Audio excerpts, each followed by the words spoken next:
नमस्कार दोस्तों, कैसे आप सभी लोग। होप सभी लोग ठीक होंगे और खुश होंगे। तो आज कुछ बहुत बड़ा और बहुत ही अच्छा होने वाला है। बहुत बड़ा ये कि आज नीट 2022 का रिजल्ट आने वाला है और रिजल्ट जैसे ही आता है मैं आपको इन्फॉर्म कर दूंगा, वीडियो बना के डाल दूंगा आपको कैसे चेक करना है। तो उसके साथ ही साथ जो अच्छा होने वाला है वो ये होने वाला है कि आज बहुत से बच्चों का जो डॉक्टर बनने का सपना होता है उनका वो पूरा होने वाला है। उनको एमबीबीएस सीट मिलने वाली है, एडमिशन मिलने वाला है। तो आप सभी को बहुत बहुत बधाइयाँ मेरी तरफ से, बहुत बहुत शुभकामनाएं। मेरी जो विश है वो आप लोगों के साथ है, आपका सिलेक्शन हो जाए, मैं यही कामना करता हूं। तो सबसे पहले मैं बच्चों को ये बता दूं, उनके पेरेंट्स को ये बता दूं कि जो बच्चे 24 से 25 हज़ार तक भी रैंक आएगी उनको भी इस बार कॉलेज मिलने के पूरे चांस है। उसका मेन जो रीज़न होगा वो है कि कट ऑफ कम रहेगी, उसके साथ ही साथ कॉलेज जो नंबर ऑफ सीटें हैं कॉलेजों के अंदर वो इस बार बड़ी है। तो उसका बहुत ज़्यादा फर्क कट ऑफ पे आपको देखने को मिलेगा।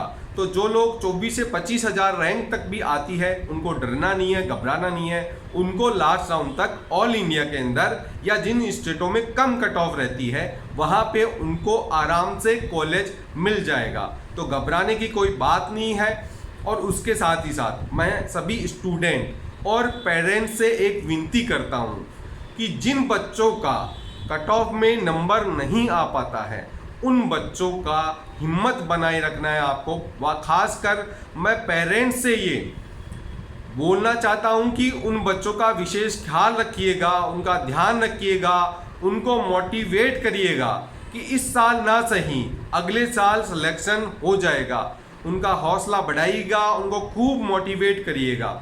क्योंकि अगर उसने नीट का एग्ज़ाम दिया है और अगर उसके नंबर आ रहे हैं तो नंबर आ रहे हैं मतलब उसने मेहनत की है। और अगर उसका फर्स्ट चांस है तो उसमें तो कोई डरने की बात ही नहीं है।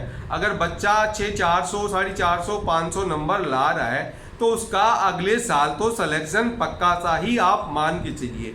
क्योंकि विशेष तौर पर यही देखने को आया है। मैं काउंसलिंग बहुत साल से कर रहा हूँ, 10-15 साल का मेरा अनुभव है। उसके हिसाब से मैं आपको बताता हूँ कि बहुत से बच्चे को एक से देखने में आया, पिछले साल का ही मैं बता दूं, बहुत से बच्चे जिन लोगों के 550 टेस्टों में तो उनके स्कोर बन रहे थे 700 के करीब, लेकिन बच्चे हैं उनसे गलती हो ही जाती है। एग्ज़ाम हॉल का जो प्रेशर है वो कई बच्चे फर्स्ट टाइम पे हैंडल नहीं कर पाते हैं, उसके कारण उन बच्चों के 500, 550 नंबर रह गए थे। लेकिन इस साल जैसे ही वो पेपर दे के निकले उनके चेहरे पर एक अलग ही मुस्कान थी, अलग ही चमक थी। और निकलते ही उन्होंने कह दिया था कि इस बार तो हमने सिलेक्शन पक्का ले लिया है। और उन बच्चों के मोस्टली जो बच्चे हैं उनके 650 से ऊपर ही मार्क्स बन रहे हैं। जो पिछले साल 500 से 550 का स्कोर कर रहे थे उनके इस साल 650 से मोस्टली के सुनने में आ रहा है 650 के ऊपर ही बन रहा है। एक बच्चे के तो 695 भी उसने बताया है, जो हमारा नोहन बच्चा है जिसको मैं अच्छे से जानता हूँ। पिछले साल उसके 700 आने के चांस थे लेकिन वो प्रेशर हैंडल नहीं कर पाया एग्ज़ाम हॉल का और वो 550 नंबर में ही रह गया था। तो ये गलती बच्चे से हो जाती है, पेरेंट्स को उसका विशेष ध्यान रखना है कि गलती तो हो जाती है। तो उसको मोटिवेट करिए अगले साल के लिए, इस साल ना से ही अगले साल। अब बच्चा अगले साल और मेहनत करेगा, उसको बहुत अच्छी कॉलेज मिलेगी, बहुत अच्छी कॉलेज मिलेगी। उसको मेहनत करवानी है, मोटिवेट करना है और ख़ासकर उसकी स्टडी का आपको बहुत अच्छे से ध्यान रखना है। टाइम टू टाइम उसको हर चीज़ प्रोवाइड करवानी है आपको। उसके खाने पीने का विशेष ध्यान रखना है, क्योंकि अगर बच्चा बीमार पड़ जाता है, अगर वो 5 दिन, 6 दिन, 7 दिन बीमार हो जाता है तो उसका पढ़ाई में बहुत ज़्यादा लॉस होने वाला है। ये बात का आप विशेष करके ध्यान रखिएगा।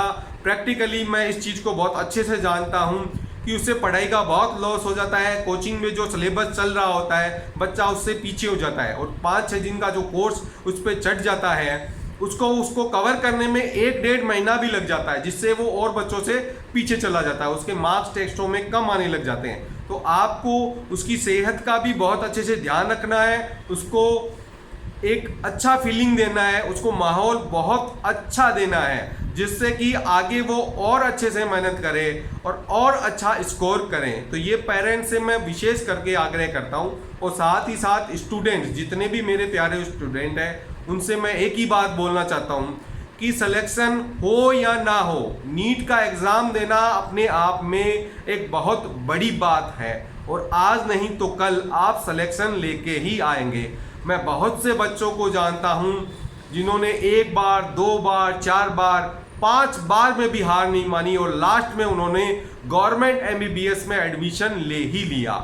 ये मैं बहुत से ऐसे बच्चों को जानता हूँ, वो भी मेरे को अच्छे से जानते हैं। तो मैं एक ही बात बोलना चाहता हूँ, अगर आप नीट का एग्ज़ाम दे रहे हैं तो आप अपनी पढ़ाई पे विशेष ध्यान दीजिएगा।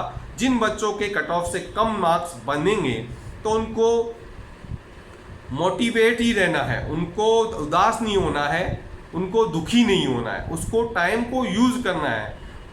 उसी टाइम से आप और ज़्यादा जोश के साथ पढ़ाई में लग जाइए कि मेरे को आगे जो आने वाला 2023 का नीट है, उसमें नीट को क्रैक करना ही है। इस बात का आप विशेष ध्यान रखिएगा।